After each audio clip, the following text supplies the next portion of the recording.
You are now part of the Marvel Cinematic Universe. I should get discounts at the Disney store too, right? You should get discounts in the universe. Touch that. Boom. Write that down. So you're bringing this well-loved character from the comics to the screen. How do you feel about that and being a part of that? I'm very excited about it. I feel like, if you look at the Falcon, what Marvel was able to do was they persisted on reintroducing him until they got him right. They never just let him die off by the wayside or just gave up on the Falcon.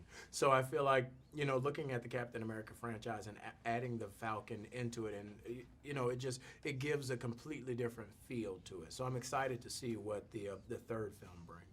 So I like to call you the Falcon because it's fun, but you do have a name in the film, Sam Wilson. Sam Wilson.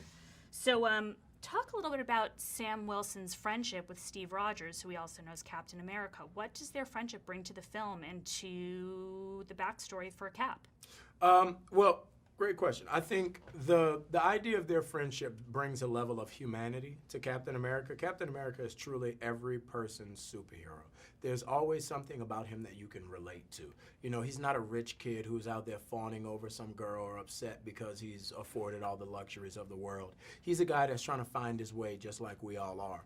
And if you look at Sam and Steve's relationship, it's built out of a mutual respect. They've both had huge gains in their life, but they both had huge disappointments and failures. And I think when you look at a superhero and see that they can fail as well, it brings you in and helps you to relate to them as a person. Yeah, there's a lot of humanity in that relationship, and it helps the film.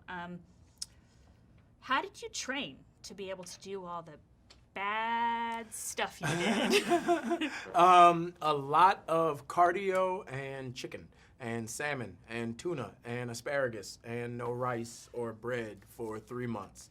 It was fun. It was very physically demanding. I didn't think it would be, but when I showed up and Chris's waist was that big and his shoulders was that big, I was like, oh, it's game time. So I'm a very competitive person, as well as Chris is. So we pushed each other to get in better and better shape. Yeah, both of you looked great, and I loved your look in the film. Tell us about the look of the Falcon and how that was conceptualized. Well, I wanted spandex. I was like, I've been working out. I want head to toe spandex. I want the red suit. I want all that. And that was shot down very quickly.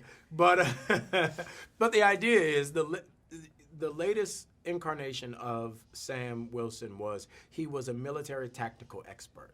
And they wanted to take that and evolve it a little and make him more of a soldier and a therapist for soldiers coming home. So his look was very tactical. It blended well with Steve Rogers' look because his suit changed as well. So it was kind of like a thumbs up or an ode to the soldiers coming home in the military that we're in now, as opposed to the old days. And it just looked cool. I thought so, right?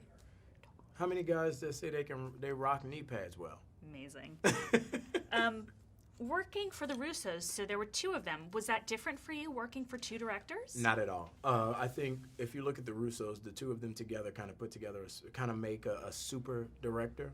Their taste is very similar, but their way of expressing themselves is so drastically different. But at the same time, I feel like two perspectives is always better than one, and both of them are so highly intelligent and well-versed to filmmaking and being behind the camera that it just made it easy. It put all of us at a place of ease because we knew that when I first sat down with them, they were very specific about the story they wanted to tell and how they wanted to tell it. And that's kind of why I signed on to the movie. I was really into the idea of working with the two of them and figuring it out as we went along.